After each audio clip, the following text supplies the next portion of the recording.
kanyang diagnosis ay vocal epilepsy. Ang kanyang ospital ay sa Philippine Children's Medical Center or PCMC sa Quezon City. Nagtungo sila sa People's Day upang humingi at mag-request ng tulong medikal, lalong-lalo na sa pagpapagamot, laboratorio, MRI, at saka siyempre yung mga magiging hospital expenses niya. Mahirap lang po kami.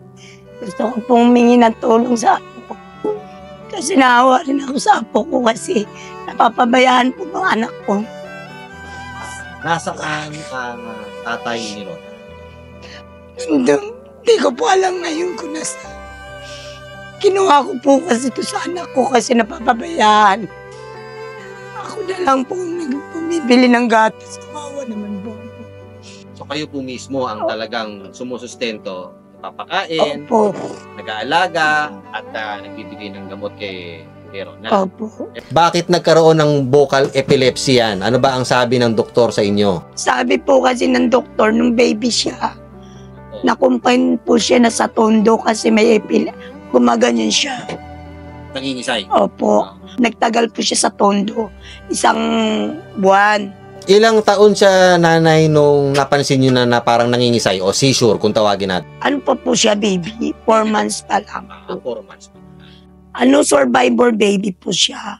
5 minutes na lang. Bakit? Mawawala na siya pag hindi siya tinakbo sa ospital.